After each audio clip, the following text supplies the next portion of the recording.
नमस्कार विद्यार्थी भाइ बहिनीहरू, यहाँहरूलाई सन्चै छ नि? पक्कै पनि यहाँहरू सन्चै हुनुहुन्छ होला भन्ने आशा लिएको छु र म पनि सन्चै छु। भाइ बहिनीहरू, अब आजको कक्षा सुरुवात गरौँ है त।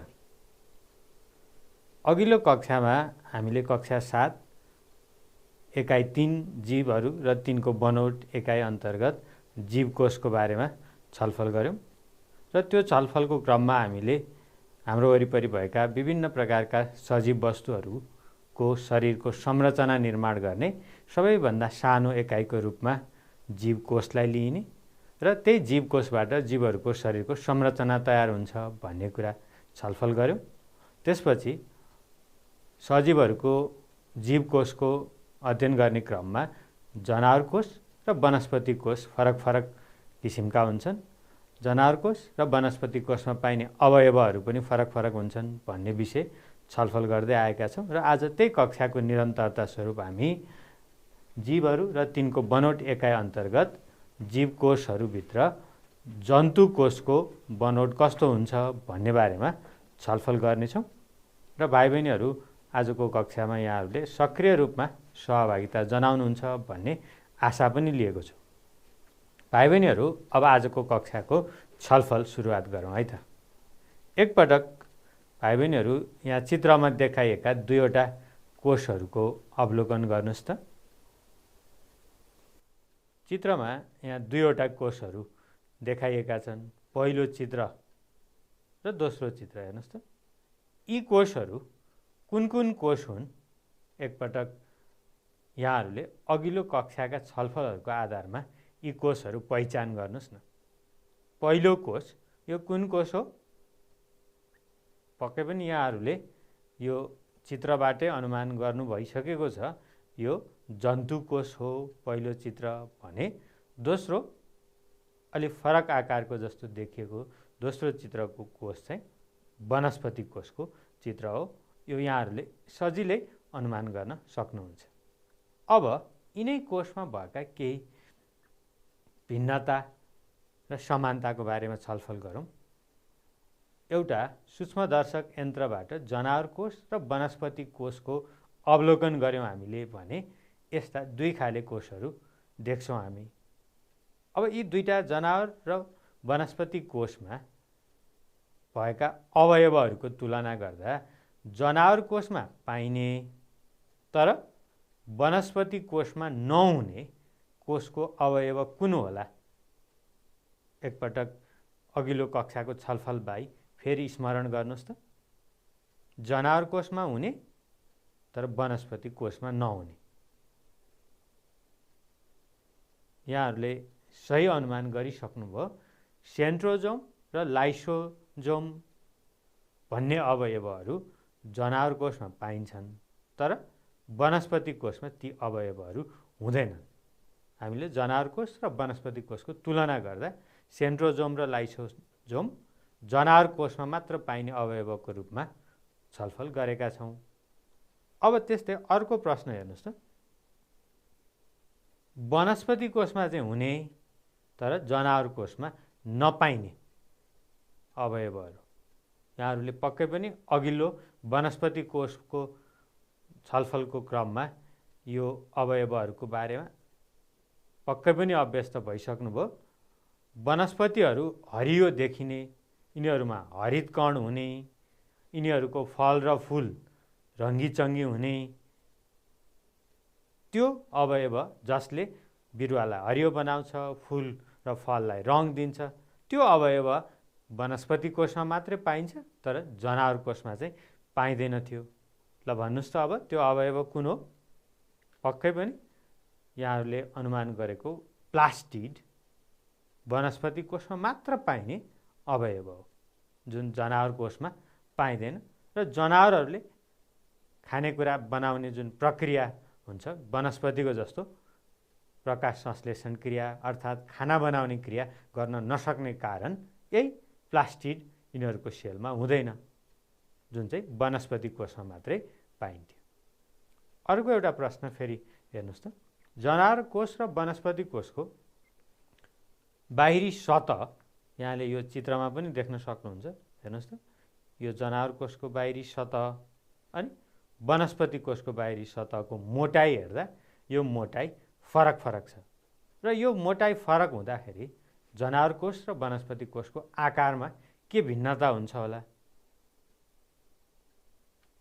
हेर्नुहोस् त, दुवै कोषहरूको मोटाइमा समानता पाइँदैन। जनावर कोषभन्दा वनस्पति कोषको बाहिरी यो मोटाइ बाक्लो छ। यो बाक्लो हुनुको कारण वनस्पति कोषमा हुने कोषभित्ताको कारणले यो आवरण बाहिरी मोटाइ फरक भएको हो र यही फरकपनको कारणले वनस्पति कोषको आकार नियमित गराउने, यसलाई आयताकार वा वर्गाकार जस्तो बनाउने काम चाहिँ कोषभित्ताले गर्छ।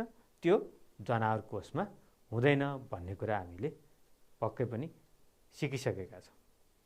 अब एकपटक यो चित्रबाट जनावर कोष र वनस्पति कोषको मुख्य मुख्य भिन्नता के हुन् त एकपटक स्मृति गर्नुहोस् त। यसबाट हामीलाई जनावर कोष र वनस्पति कोषका विभिन्न अवयवहरूको बारेमा छलफल गर्न अझै सजिलो हुन्छ। यहाँले देख्न सक्नुहुन्छ वनस्पति कोषको सबैभन्दा बाहिरपट्टिको यो मोटाइ र जनावर कोषको मोटाइमा भिन्नता हुने, त्यो भिन्नता कोषभित्ताको कारणले हो भन्ने भर्खरै हामीले गरेको छलफलबाट जनावर कोष र वनस्पति कोषको एउटा मुख्य भिन्नता हेर्नुहोस् त। जनावर कोषमा सबैभन्दा बाहिरी पत्रको रूपमा कोषभित्ता रहँदैन, तर वनस्पति कोषमा चाहिँ सबैभन्दा बाहिर कोषभित्ता रहेको हुन्छ, जुन बाक्लो आवरण वा बाक्लो पत्रको रूपमा रहन्छ।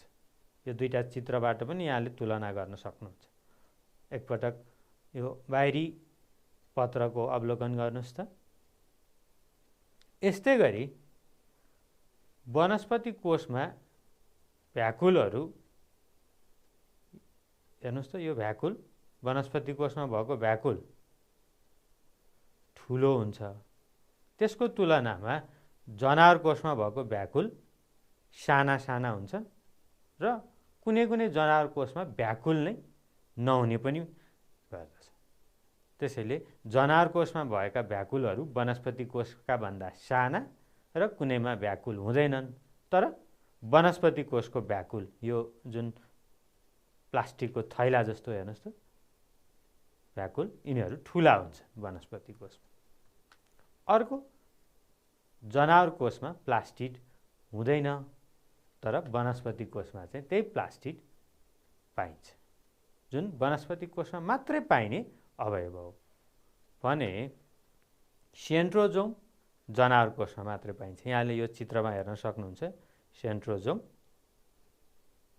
न्युक्लियसको नजिकै भएको, यो जनावर कोषमा मात्रै हुन्छ, वनस्पति कोषमा चाहिँ सेन्ट्रोजोम पाइँदैन। यसरी जनावर कोष र वनस्पति कोषका अवयवहरूको बिचमा भिन्नता रहेछ। यसको सबैभन्दा बाहिरी आवरण वा बाहिरी पत्रमा भिन्नता रहेछ। यसरी हामी जनावर कोष र वनस्पति कोषका विभिन्न अवयवहरू पहिचान गर्न सक्छौँ। भाइ बहिनीहरू, अब एकपटक यो जनावर कोष र वनस्पति कोषका विभिन्न अवयवहरूको जुन नामको लिस्ट छ, सूची छ, यो सूचीबाट कुन कुन अवयवहरू जनावर कोषमा र कुन कुन अवयवहरू वनस्पति कोषमा पर्छन् अनि कुन कुन अवयवहरू दुवै कोषमा पाइन्छन् भन्ने एउटा अभ्यास गरौँ न। यहाँले यो भेनचित्रभित्र एकातिरको खण्डमा जनावर कोषमा मात्र पाइने अवयव र अर्को खण्डमा वनस्पति कोषमा मात्र पाइने अवयवहरू यो खण्डमा लेख्नुपर्ने हुन्छ भने दुवै कोषमा पाइने अवयवहरूलाई यहाँ बिचमा राख्नुहोस्। ल, यो अभ्यास यहाँहरूले गर्न सक्नुहुन्छ।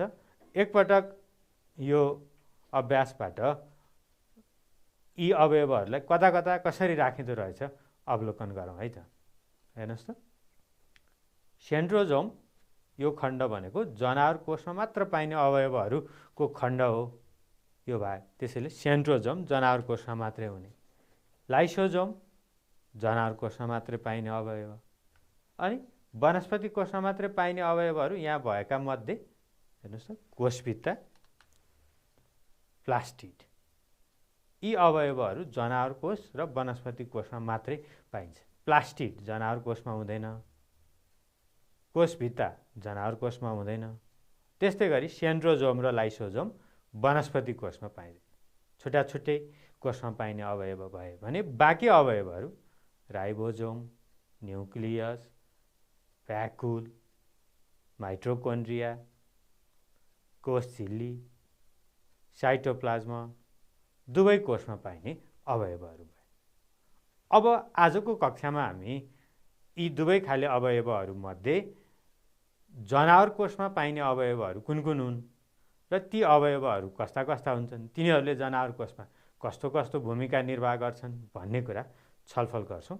त्योभन्दा अगाडि एकपटक हाम्रो शरीरको, जनावरहरूको शरीर, खास गरेर मानिसको शरीरको गालाको भित्रपट्टिको पातलो झिल्ली, यहाँहरूलाई कहिलेकाहीँ खानेकुरा खाँदा दाँतले वा अरू कुनै तिखो धारिलो वस्तुले गालामा घोच्दाखेरि त्यहाँ मसिनो झिल्ली जस्तो, पातलो झिल्ली जस्तो निस्केको हुनुपर्छ।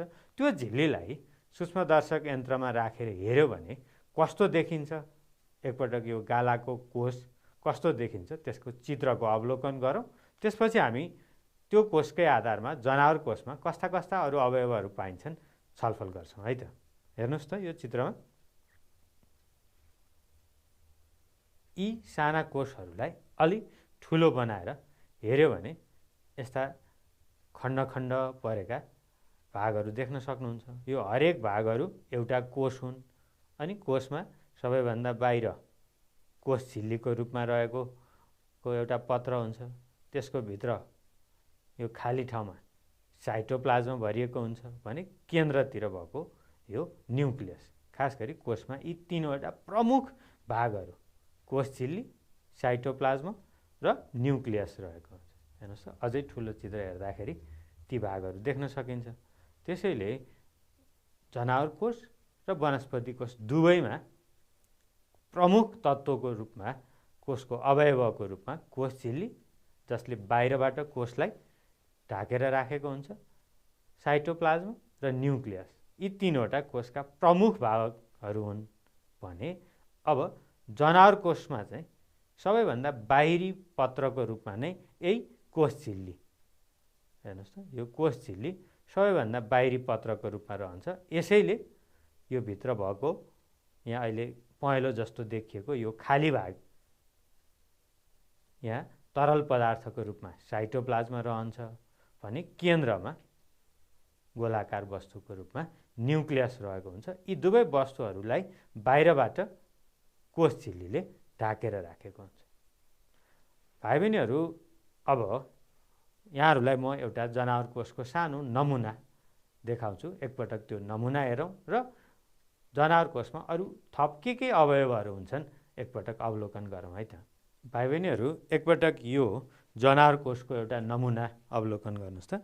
यसको सबैभन्दा बाहिर यहाँले देख्न सक्नुहुन्छ यो सबैभन्दा बाहिरी आवरण अर्थात् बाहिरी पत्रको रूपमा यहाँ कोष झिल्ली रहेको हुन्छ। यो कोष झिल्लीले यो कोषभित्र भएका अरू अवयवहरू र यो बिचमा जहाँ खाली ठाउँ जस्तो देखिएको यो भागमा भएको तरल पदार्थ साइटोप्लाज्मलाई बाहिरबाट घेरेर राख्ने काम चाहिँ कोष झिल्लीले गर्छ। यो सबैभन्दा बाहिर। त्यसपछि हेर्नुहोस् त यो बिचमा यहाँ न्युक्लियस छ। न्युक्लियस सँगसँगै हेर्नुहोस् त यी अरू स्प्रिङ जस्तो देखिने भागहरू, यो माइटोकोन्ड्रिया।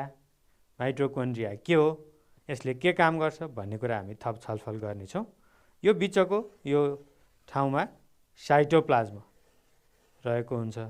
त्यस्तै अब जनावर कोषमा हेर्नुहोस् त लाइसोसोम, राइबोसोम जस्ता अरू भागहरू पनि हुन्छन् भने न्युक्लियसको वरिपरि इन्डोप्लाज्मिक रेटिकुलम, न्युक्लियसको वरिपरि बाहिरपट्टि हेर्नुहोस् त यहाँले देख्न सक्नुहुन्छ यो फित्ता जस्तो भाग जस्तो देखिएको इन्डोप्लाज्मिक रेटिकुलम रहेको हुन्छ। त्यस्तै जनावर कोषमा साना साना पानी भरिएका प्लास्टिकका थैला जस्ता देखिने यी भागहरू भ्याकुलहरू हुन्। यिनीहरू साना मात्रै हुन्छन् जनावर कोषमा र जनावर कोषमा गोल्गी बडिजहरू पनि रहेका हुन्छन्। यसरी जनावर कोषमा विभिन्न अवयवहरू यहाँले देख्न सक्नुभयो। यहाँले पनि यस्तै खाले जनावर कोषको नमुना बनाउन सक्नुहुन्छ भाइ बहिनीहरू। हेर्नुहोस् त के अवयवहरू रहेछन्। सबैभन्दा बाहिर कोष झिल्ली, यो कोष झिल्लीभित्रको सबै ठाउँमा भरिएको साइटोप्लाज्म, बिचमा न्युक्लियस र अरू अवयवहरू। यसरी जनावर कोषका विभिन्न भागहरूलाई यसरी एउटा नमुनाको रूपमा पनि प्रस्तुत गर्न सकिन्छ। यहाँहरूले पनि यस्तै खाले नमुना बनाउनुहोस् है त। भाइ बहिनीहरू, अब भर्खरै हामीले जनावर कोषको एउटा नमुना हेऱ्यौँ, त्यसमा जनावर कोषमा पाइने विभिन्न अवयवहरू पनि हेऱ्यौँ। अब एकपटक यो चित्रबाट जनावर कोषका विभिन्न अवयवहरू फेरि एकपटक अवलोकन गरौँ। त्यसपछि यी अवयवहरूले के काम गर्छन् भन्ने कुरा हामी थप छलफल गर्छौँ। हेर्नुहोस् त, यो जनावर कोषको सबैभन्दा बाहिर रहेको पत्रको रूपमा कोष झिल्ली रहेको हुन्छ। त्यस्तै माइटोकोन्ड्रियाहरू रहेका हुन्छन्। न्युक्लियस कोषको भित्रको अर्को महत्त्वपूर्ण भाग हो। यो न्युक्लियसको बाहिरपट्टि इन्डोप्लाज्मिक रेटिकुलम यहाँले देख्न सक्नुहुन्छ। इन्डोप्लाज्मिक रेटिकुलम भयो। सँगै जनावर कोषमा साना साना भ्याकुलहरू पनि देख्न सक्नुहुन्छ। र अब जनावर कोषमा मात्रै हुने अर्को भागको रूपमा चाहिँ सेन्ट्रोजोम रहन्छ। यहाँले यहाँ देख्नुभएको यो सेन्ट्रोजोम, लाइसोजोम, यिनीहरू चाहिँ जनावर कोषमा मात्र पाइने अवयव हुन् भने यो अर्को गोल्गी बडी, यहाँहरूले अघिको नमुनामा पनि धागो जस्तो अथवा डोरी बटारिएको जस्तो देखिएको गोल्गी बडिजहरू यो अर्को सेल अवयवहरू हुन्। यसरी जनावर कोषमा पाइने विभिन्न खाले अवयवहरू छन्। अब आजको कक्षामा हामी यी अवयवहरू, हरेक अवयवहरू कस्ता कस्ता हुन्छन् र तिनीहरूले के काम गर्छन् भन्ने छलफल गर्नेछौँ है त। भाइ बहिनीहरू, हेर्नुहोस् त, यो जनावर कोषको एउटा चित्र। यहाँले यो जनावर कोषमा हुने विभिन्न अवयवहरू अघिदेखिको छलफलको क्रममा के अवयवहरू हुन्छन् भन्ने कुरा बुझिसक्नु भएको छ। अब एकपटक हेरौँ त। कोष झिल्ली, साइटोप्लाज्म र न्युक्लियस कोषका मुख्य भाग हुन्। अनि जन्तु कोषमा चाहिँ कोष झिल्ली सबैभन्दा बाहिरी पत्रको रूपमा, बाहिरी तहको रूपमा रहन्छ, जसले साइटोप्लाज्म र न्युक्लियसलाई घेरेर राख्छ। अब त्यसभित्र साइटोप्लाज्ममा तैरिएर रहने कोषका अवयवहरू चाहिँ mitochondria, centrosome, lysosome, vacuole, endoplasmic reticulum, Golgi body, ribosome जस्ता कोषका अवयवहरू जनावर कोषमा पाइन्छन् भन्ने कुरा यहाँहरूले पक्कै पनि थाहा पाइसक्नु भएको छ। भाइ बहिनीहरू, हामीले आजको कक्षामा जन्तु कोषको बनोट, यसका विभिन्न अवयवहरूको बारेमा छलफल गऱ्यौँ। यसको आधारमा तपाईँहरूले एउटा परियोजना कार्य, जन्तु कोषको नमुना तयार गर्ने एउटा परियोजना कार्य गर्नुहोस्। यहाँहरूलाई मैले अघि एउटा जनावर कोषको नमुना पनि देखाएँ। त्यसै गरी यहाँहरूले कार्डबोर्ड पेपर वा प्लाइवुडको टुक्रा लिएर त्यसमा माटो, थर्मोकोल वा अन्य कुनै सामग्रीहरूको प्रयोग गरेर जन्तु कोषको नमुना तयार गर्नुहोस् र त्यो जनावर कोषमा भएका विभिन्न अवयवहरूलाई फरक फरक किसिमको रङ लगाएर तिनीहरू कुन अवयवहरू हुन् छुट्याउने काम पनि गर्नुहोस्। एउटा यहाँहरू जस्तै भाइ बहिनीहरूले तयार गरेको जनावर कोषको नमुना हेर्नुहोस् त।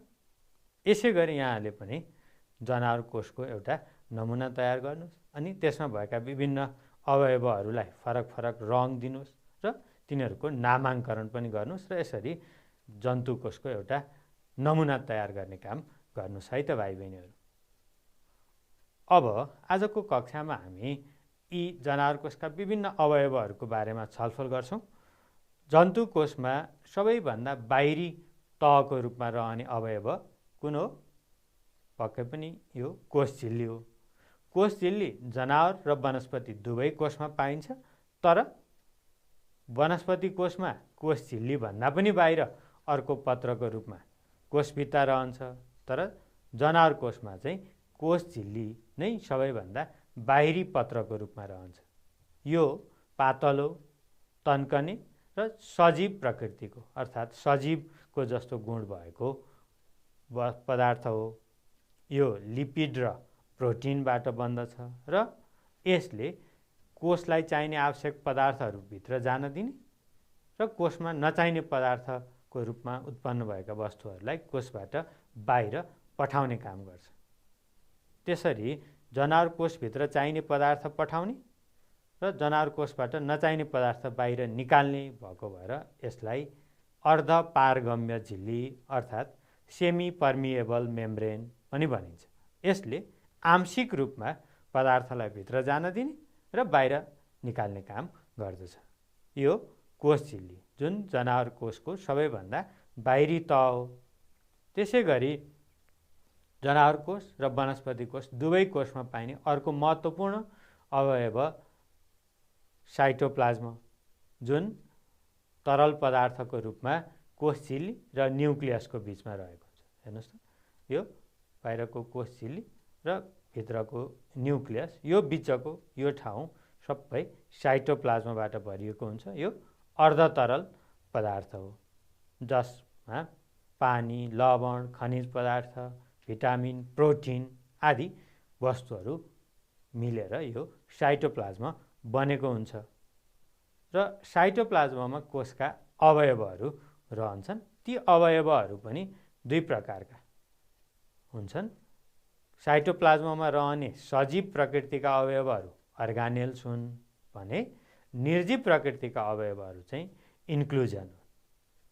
यसको अर्थ साइटोप्लाज्ममा दुई प्रकृतिका अवयवहरू भेटिँदा रहेछन्। जीवित वस्तुको जस्तो गुण देखाउने अवयवहरू जसलाई सेल अर्गानेल्स भनिन्छ भने निर्जीव प्रकृतिका त्यस्ता सेल अर्गानेल्सहरूलाई चाहिँ इन्क्लुजन भनिन्छ। यी दुवै प्रकृतिका अवयवहरू साइटोप्लाज्ममा तैरिएर रहेका हुन्छन्। अर्को कोषको महत्त्वपूर्ण भाग न्युक्लियस। यहाँले यो चित्रमा हेर्न सक्नुहुन्छ। यो एउटा कोषको बिच भागतिर देखिने गोलाकार प्रकृतिको न्युक्लियस भयो। अब न्युक्लियसलाई मात्रै फेरि हेऱ्यो भने हेर्नुहोस् त, यहाँले देख्न सक्नुहुन्छ गोलाकार भाग भित्र, न्युक्लियसको भित्र फेरि अर्को तरल पदार्थ जस्तो भाग हुन्छ। त्यसको बिचमा फेरि अर्को गोलाकार भाग र मसिना धागा त्यान्द्रा जस्ता। यसरी न्युक्लियसमा सबैभन्दा बाहिर न्युक्लियर मेम्ब्रेन रहन्छ। न्युक्लियसको बाहिरपट्टिको झिल्लीको रूपमा न्युक्लियर मेम्ब्रेन रहन्छ। त्यसको भित्रको खाली ठाउँमा तरल पदार्थको रूपमा न्युक्लियोप्लाज्म रहन्छ र केन्द्रमा न्युक्लियसको पनि केन्द्रमा हुने न्युक्लियोलस र यी मसिना धागाका त्यान्द्राहरू जस्तो चाहिँ क्रोमाटिन फाइबरहरू मिलेर न्युक्लियस बनेको हुन्छ।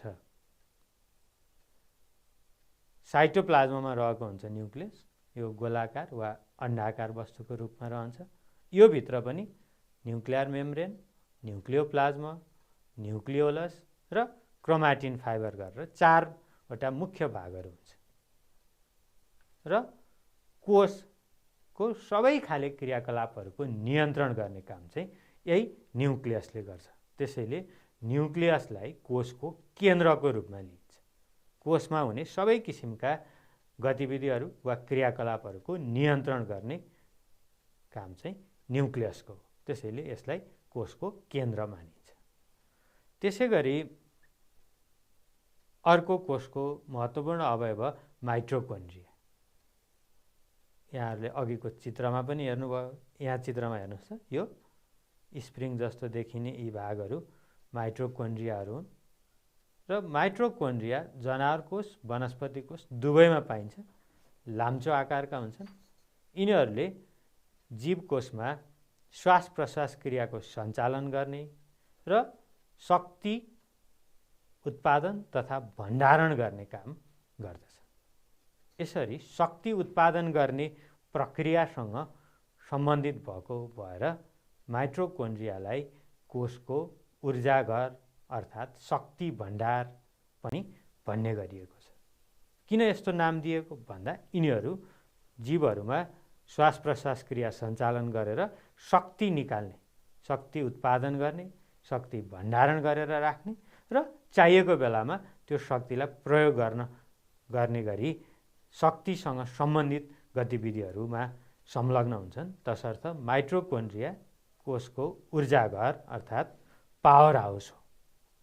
यहाँहरूले पावर हाउस भन्ने वर्ड सुन्नुभएको हुनुपर्छ। यो ऊर्जा उत्पादन र ऊर्जा भण्डारणसँग सम्बन्धित हुन्छ। त्यसैले शरीरलाई चाहिने शक्ति यही माइटोकोन्ड्रियाले प्रदान गर्छ। यसै गरी जनावर कोषमा मात्रै पाइने अर्को सेल अवयवको रूपमा हामीले छलफल गरेका थियौँ नि, सेन्ट्रोजोम। हेर्नुहोस् त, सेन्ट्रोजोम न्युक्लियसको नजिकै रहेको हुन्छ। यहाँले यो चित्रमा पनि न्युक्लियसको नजिकै भएको यहाँ सेन्ट्रोजोम हेर्दाखेरि तारा जस्तो देखिएको जस्तो हेर्नुहोस् त, यो अवयव सेन्ट्रोजोम हो। सेन्ट्रोजोम जनावर कोषमा मात्रै पाइने अवयव। यो न्युक्लियसको नजिकै रहेको हुन्छ र मसिना सिलिन्डर आकारको हुन्छ। यहाँले बेलना देख्नुभएको छ नि, यहाँ हेर्नुहोस् त, मसिना मसिना पाइपहरू जस्तो जोडेर बनाएको जस्तो देखिने यस्तो बेलनाकार सिलिन्डर आकारको हुन्छ। न्युक्लियसको नजिकै रहन्छ। कुन कोषमा? जनावर कोषमा मात्रै रहन्छ। र यसको मुख्य काम भनेको कोष विभाजन कार्यमा सहयोग गर्ने। जीवहरूमा भएको कोषहरू विभाजित भएर एउटा कोषबाट अरू धेरैवटा कोषहरू बन्ने प्रक्रिया चल्छ। त्यसरी कोषहरू विभाजित हुने वा कोषहरूको सङ्ख्या बढाउने काम गर्ने क्रममा यसले महत्त्वपूर्ण भूमिका निर्वाह गर्छ। तसर्थ कोष विभाजनमा सहयोग गर्ने वा कोष विभाजनमा यसको भूमिका रहन्छ। सेन्ट्रोजोम यो जनावर कोषमा मात्रै पाइने अवयव हो। अर्को कोषको अवयवको रूपमा लाइसोजोम रहन्छ। एकपटक यो चित्रमा हेर्नुहोस् त, यहाँले लाइसोजोम देख्न सक्नुहुन्छ यहाँ चित्रमा। लाइसोजोम पाचन इन्जाइमयुक्त कोषको एउटा अवयव हो। यहाँले पाचन इन्जाइम भन्ने यहाँ शब्द अलिकति स्मरण गर्नुहोस्। यसले पाचन गर्नेको अर्थ पचाउने इन्जाइमहरू, विशेष किसिमका रासायनिक वस्तुहरू युक्त इन्जाइम उत्पादन गर्छ। त्यो इन्जाइमयुक्त कोषको अवयवको रूपमा लाइसोजोम रहन्छ र यसले विभिन्न पौष्टिक तत्त्वहरू पचाउनको निम्ति पाचन रसहरू उत्पादन गर्छ। यसरी कोषमा विभिन्न पौष्टिक तत्त्वहरू पचाउने रस उत्पादन गर्ने कोषको अवयवको रूपमा लाइसोजोम रहन्छ। त्यसैले लाइसोजोमलाई कोषको एउटा महत्त्वपूर्ण अवयवको रूपमा लिइन्छ। के गर्छ यसले? यसमा पाचन इन्जाइमहरू हुन्छ। त्यो पाचन इन्जाइमले विभिन्न प्रकारका पौष्टिक तत्त्वहरू पचाउन सहयोग गर्छ। अर्थात् पौष्टिक तत्त्वहरूलाई पचाउने रस उत्पादन गर्ने कोषको अवयवको रूपमा लाइसोजोम रहन्छ। अर्को कोषको अवयव भ्याकुलको कुरा। यहाँले वनस्पति कोषमा भ्याकुलको कुरा गर्दाखेरि पनि यो छलफलमा केही कुराहरू पक्कै स्मरण गर्नुभएको हुनुपर्छ। भ्याकुलहरू तरल पदार्थ भरिएको, पानी भरिएको प्लास्टिकको थैला जस्ता देखिन्छन्। वनस्पति कोषमा भ्याकुल ठुला ठुला हुन्छन्। जनावर कोषमा भ्याकुल साना हुन्छन् र कुनै कुनै जनावर कोषमा यी भ्याकुल नै हुँदैनन्। र भ्याकुलको काम भनेको कोषमा पानीको मात्रालाई सन्तुलित गर्ने। हाम्रो शरीरमा भएका कोषहरूलाई पनि पानी आवश्यक पर्छ। पानी महत्त्वपूर्ण तत्त्वको रूपमा रहन्छ कोषमा र त्यो कोषमा रहने पानीको मात्रालाई सन्तुलित गर्ने, गडबड हुन नदिने काम चाहिँ भ्याकुलले गर्दछ। भ्याकुल जस्तै अर्को कोषको अवयवको रूपमा इन्डोप्लाज्मिक रेटिकुलम रहन्छ। इन्डोप्लाज्मिक रेटिकुलम न्युक्लियसको नजिकै, न्युक्लियसको वरिपरि रहेको हुन्छ। र अब इन्डोप्लाज्मिक रेटिकुलम पनि दुई प्रकारको, रफ इन्डोप्लाज्मिक रेटिकुलम र स्मुथ इन्डोप्लाज्मिक रेटिकुलम गरेर दुई प्रकारको।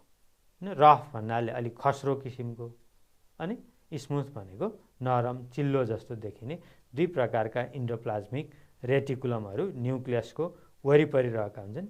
यहाँले अघिको नमुनामा र चित्रमा पनि इन्डोप्लाज्मिक रेटिकुलम देखिसक्नु भएको छ। इन्डोप्लाज्मिक रेटिकुलम चाहिँ साइटोप्लाज्ममा न्युक्लियसको नजिकै जालो जस्तो रूपमा रहन्छ र यसको मुख्य काम यो न्युक्लियसको बाहिरपट्टिको झिल्ली र कोषको बाहिरपट्टिको झिल्ली दुईटा, न्युक्लियर मेम्ब्रेन र सेल मेम्ब्रेनको बीचमा सम्बन्ध स्थापित गर्ने काम वा यी दुईटालाई जोड्ने काम चाहिँ इन्डोप्लाज्मिक रेटिकुलमले गर्छ। कोषको न्युक्लियसको सबैभन्दा बाहिरको झिल्ली र कोषको सबैभन्दा बाहिरको झिल्लीको बिचमा जोड्ने काम यसले गर्छ र यसले जीवहरूलाई जसरी हाडहरूले आधार प्रदान गर्छ, शरीरको ढाँचा तयार गर्छ, त्यसै गरी कोषलाई मेकानिकल सपोर्ट दिने, यान्त्रिक आधार प्रदान गर्ने वा बाहिरबाट सपोर्ट गर्ने काम चाहिँ इन्डोप्लाज्मिक रेटिकुलमले गर्छ। यसैको आधारमा कोषले निश्चित आकार बनाएर रहन सकेको हो। यसरी कोषलाई आधार प्रदान गर्ने काम इन्डोप्लाज्मिक रेटिकुलमले गर्छ। अब अर्को कोषको अवयवको रूपमा राइबोजोम रहन्छ। यो राइबोजोम त्यही इन्डोप्लाज्मिक रेटिकुलमको बाहिरतिर टाँसिएर रहेको हुन्छ र कहिलेकाहीँ यिनीहरू साइटोप्लाज्मामा पनि पाइन्छन्। यहाँले देख्न सक्नुहुन्छ यो यहाँ चित्रमा देखेको यो इन्डोप्लाज्मिक रेटिकुलम हो। यसमै टाँसिएर रहेका यी साना गोलाकार संरचनाहरू राइबोजोम, जो कहिलेकाहीँ साइटोप्लाज्मामा पनि पाइन्छन् र यिनीहरूले शरीरमा कोषभित्र प्रोटिन संश्लेषण गर्ने काम गर्छ। त्यसैले प्रोटिन निर्माणसँग सम्बन्धित कोषको अवयवको रूपमा राइबोजोम रहन्छ। यिनीहरूको मुख्य काम प्रोटिन संश्लेषण गर्ने, पाइने ठाउँ चाहिँ इन्डोप्लाज्मिक रेटिकुलममा टाँसिएर रहेका हुन्छ। कोषको अर्को महत्त्वपूर्ण अवयव गोल्गी बडी। एकपटक हेरौँ है त। गोल्गी बडी जनावर र वनस्पति दुवै कोषमा पाइन्छ र यसको मुख्य काम प्रोटिन र लिपिडलाई परिवहन गर्ने। हामीले कोष झिल्ली प्रोटिन र लिपिडबाट बनेको हुन्छ भनेका थियौँ। त्यो कोष झिल्ली बन्नको लागि चाहिने प्रोटिन लिपिडको परिवहन गर्ने, रूपान्तरण गर्ने र जम्मा गर्ने काम चाहिँ यही गोल्गी बडीले गर्छ। गोल्गी बडी प्रोटिन र लिपिडको परिवहन, रूपान्तरण र भण्डारण गर्ने कोषको अवयवको रूपमा रहन्छन् र यिनीहरू जनावर तथा वनस्पति दुवै कोषमा पाइन्छन्। भाइ बहिनीहरू, आजको कक्षामा हामीले जनावर कोषमा पाइने विभिन्न कोषका अवयवहरूको बारेमा छलफल गऱ्यौँ। अब एकछिन हामीले आज गरेका छलफलमा के कुराहरू छलफल गरेका रहेछौँ एकछिन हेरौँ है त। तपाईहरूलाई केही सही उत्तर छान्ने प्रश्नहरू लिएर आएको छु। यी प्रश्नहरूको सही उत्तरहरू, विकल्पहरू छन् यहाँ। ती विकल्पहरूमध्ये सही उत्तर कुन चाहिँ हुन्छ यहाँहरूले छनौट गर्नुहोस् है त। प्रश्न हेर्नुहोस् त। लाइसोजोमले कोषका विभिन्न पौष्टिक तत्त्वहरू पचाउने रस उत्पादन गर्छ। कोषका विभिन्न पौष्टिक तत्त्व पचाउने रस उत्पादन गर्ने कोषको अवयव लाइसोजोम हो। अब यो भनाइको आधारमा लाइसोजोमको अर्को नाम के होला? अनुमान गर्नुहोस् त। यसलाई कोषको शक्ति गृह भन्ने हो कि, आत्महत्या गर्ने अवयव भन्ने हो कि, प्रोटिन कारखाना भन्ने हो कि, कोषको केन्द्र भन्ने होला? पौष्टिक तत्त्वहरू पचाउने रस उत्पादन गर्ने कोषको अवयव लाइसोजोम। अब लाइसोजोमको अर्को नाम पक्कै पनि यहाँहरूले अघिल्लो कक्षाको छलफलमा यो कोषको केन्द्र, प्रोटिन कारखाना, शक्तिगृह यी विभिन्न विकल्पहरू कोषका अरू अवयवहरूको अर्को नाम हो भन्ने कुरा पक्कै पनि स्मरण गर्नुभएको छ। त्यति बेलाको छलफलमा सहभागी पनि हुनुभएको थियो।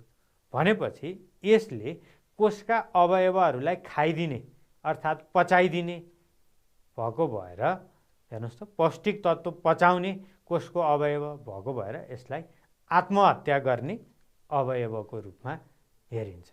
त्यसैले लाइसोजोमको अर्को नाम आत्महत्या गर्ने अवयव, यसलाई सुसाइडल ब्याग पनि भन्ने गरिएको छ। सुसाइडल ब्याग भनियो भने कुन अवयवलाई सम्झनुपर्छ? पक्कै पनि लाइसोजोमलाई सम्झनुहोस् है त। अर्को प्रश्न हेर्नुहोस् त। यहाँ 3वटा विशेषताहरू दिएको छ। यो विशेषता भएको कोषको भाग अर्थात् अवयव कुन होला? यहाँले त्यो छुट्याउनु पर्नेछ। विशेषताहरू हेर्नुहोस् त। तरल पदार्थले भरिएको प्लास्टिकका थैला जस्तो देखिने, जनावर कोषमा नहुने अथवा भएमा पनि वनस्पति कोषको भन्दा साना साना साइजका हुने, कोषमा पानीको मात्रा सन्तुलित गर्ने यी अवयव कुन होलान् भन्नुहोस् त? कोष झिल्ली हो कि, कोषभित्ता हो कि, प्लास्टिड हो कि भ्याकुल हो? ल भन्नुहोस् त। कोषमा पानीको मात्रा सन्तुलन गर्ने यही एउटा कार्यबाट यहाँले सही अनुमान गर्न सक्नुहुन्छ। अरू थप माथिका विशेषताहरू त छँदैछन्। भनेपछि यो कुन भाग हो? स्याबास, यहाँहरूले सही अनुमान गर्नुभएको छ। यो भ्याकुलका विशेषताहरू। भ्याकुल प्लास्टिकको थैलो जस्तो पानी भरिएको जस्तो देखिन्छ, जनावर कोषमा साना साना हुन्छ वा हुँदै नहुन पनि सक्छ र पानीको मात्रा सन्तुलन गर्छ। अर्को प्रश्न एकपटक हेरौँ। जन्तु कोषमा मात्र पाइने अवयव छान्नुहोस् जसको यी विशेषताहरू छ। के विशेषता? जनावर कोषमा मात्रै पाइने, न्युक्लियसको नजिकै रहने र कोष विभाजनमा यसको भूमिका रहने। जनावर कोषमा मात्र पाइने, स्मरण गर्नुहोस् है, जनावर कोषमा पाइने, न्युक्लियसको नजिक हुने र कोष विभाजनमा सपोर्ट गर्ने। ल अनुमान गर्नुहोस् त। पक्कै पनि यहाँहरूले सही जवाफ दिनुभएको छ। हेर्नुहोस् त, सेन्ट्रोजोम जनावर कोषमा मात्र पाइने, न्युक्लियसको नजिक रहने र कोष विभाजनमा आफ्नो भूमिका निर्वाह गर्ने एउटा कोषको अवयव हो। अर्को प्रश्न हेर्नुहोस् त। कोष झिल्ली सम्बन्धी तलका मध्ये कुन कुन भनाइ ठिक छन्? जनावर र वनस्पति दुवै कोषमा पाइन्छ, प्रोटिन र लिपिडबाट बन्छ, प्रोटिन संश्लेषण गर्छ, कोषको ऊर्जाघर हो। ल यी चारवटा भनाइहरूमध्ये कुन कुन भनाइ कोष झिल्लीसँग सम्बन्धित मिल्ने भनाइहरू हुन्? सबै भनाइहरू कोष झिल्लीसँग सम्बन्धित हुन् अथवा कुनै पनि भनाइ कोष झिल्लीसँग सम्बन्धित छैन, मिल्दो छैन? सुरुका दुईवटा क र ख चाहिँ कोष झिल्लीसँग सम्बन्धित भनाइ हुन् अथवा क र ख चाहिँ नमिल्ने भनाइ हुन्, ग र घ मिल्ने भनाइ हुन्। ल अनुमान गर्नुहोस् त एकपटक कोष झिल्लीको विशेषताहरू।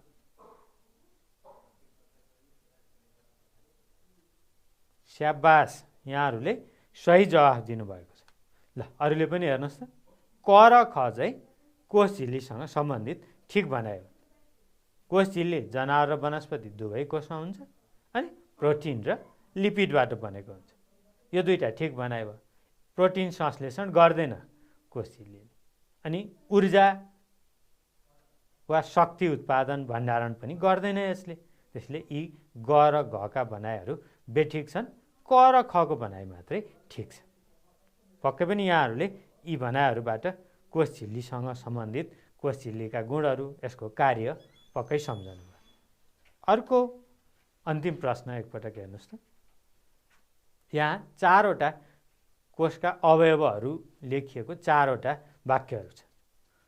कोषभित्ता प्लास्टिड, सेन्ट्रोजोम र भ्याकुल हुन्छ जन्तु कोषमा। यो ठिक हो कि होइन? कोष झिल्ली सेन्ट्रोजोम, राइबोजोम, साइटोप्लाज्म हुन्छ जन्तु कोषमा। यो भनाइ ठिक हो कि?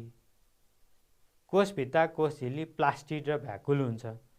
यो भनाइ ठिक हो। अर्थात् न्युक्लियस, प्लास्टिड, राइबोजोम, लाइसोजोम, सेन्ट्रोजोम यी भागहरू भएको जन्तु कोष हो। अब यहाँले जनावर कोष र वनस्पति कोषमा भएको भिन्नताको कुरा एकपटक स्मरण गर्नुहोस् त। वनस्पति कोषमा मात्रै पाइने र जनावर कोषमा मात्रै पाइने दुईटा अवयवहरू सम्झनु भयो भने यहाँहरूले यो प्रश्नको सही उत्तर छान्न सजिलो हुन्छ। यहाँहरूलाई जनावर कोषमा मात्रै पाइने र वनस्पति कोषमा मात्रै पाइने। हामीलाई यहाँ जनावर कोष, जन्तु कोषको पहिचान गर्नु छ। त्यसैले प्लास्टिड हेर्नुहोस् त, यसमा पनि प्लास्टिड छ, यहाँ पनि प्लास्टिड छ, यसमा पनि प्लास्टिड छ भनेपछि जनावर कोषमा प्लास्टिड हुन्छ त? पक्कै पनि हुँदैन। प्लास्टिड त वनस्पति कोषमा मात्रै पाइने अवयव हो भनेपछि जन्तु कोषका अवयवहरू हेर्नुहोस् त प्लास्टिड नभएको कुन चाहिँ छ? एउटा मात्रै विकल्प, ख नम्बरको विकल्प वनस्पतिमा हुने प्लास्टिड नभएको विकल्प।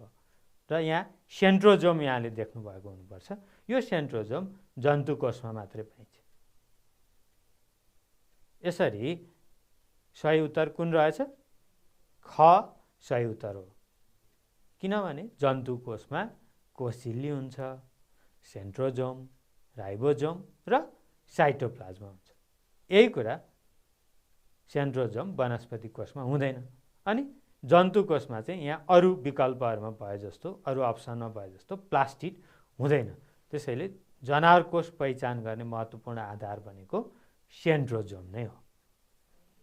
भाइ बहिनीहरू, आजको कक्षामा यहाँहरूले जनावर कोष र यसका विभिन्न अवयवहरूको बारेमा छलफल गर्नुभयो। धेरै नयाँ कुराहरू पनि सिक्नुभयो होला भन्ने आशा गरेको छु।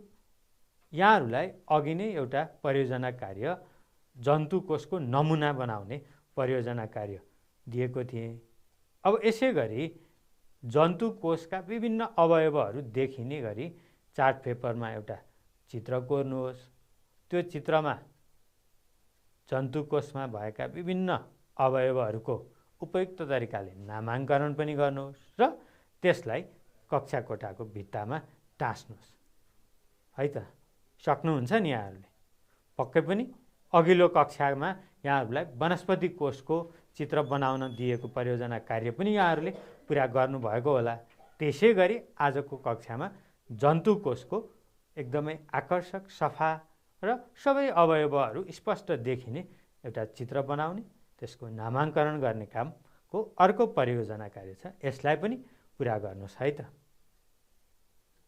हुन्छ भाइ बहिनीहरू, यहाँहरूले आजको कक्षामा जन्तु कोष र यसका विभिन्न अवयवहरू, तिनका कामको बारेमा भएको छलफलमा सक्रियतापूर्वक सहभागिता जनाउनुभयो।